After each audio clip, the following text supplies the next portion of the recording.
Guys, আমের season কিন্তু চলেই এসেছে।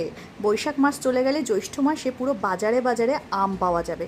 কাঁচা মিঠে আম তো এখন পাওয়া যাচ্ছে, সাথে পাকা আমও পাওয়া যাবে। আমি কিন্তু আম খেতে বরাবরই ভালোবাসি, আর আমি অনলাইন থেকেই পাকা আমগুলো অর্ডার করে নিয়েছিলাম। তাই আমি এখন এই আমগুলো কী দিয়ে খাবো, মুড়ি নিয়ে নিয়েছি এবং দুধও ঢেলে নিয়েছি মুড়ির সাথে। এরপর একটু মিষ্টির জন্য গুড়ের বাতাসা দিয়ে দেবো।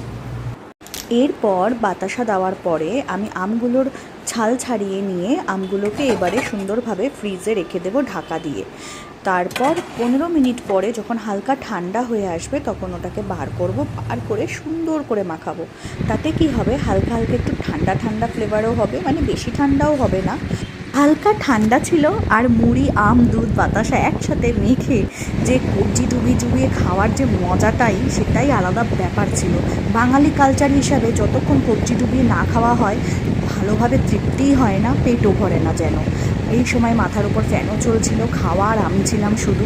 অসাধারণ ফিলিংস। চলো দেখা হচ্ছে নেক্সট ভিডিওতে খুব তাড়াতাড়ি। এখন যাই, টাটা।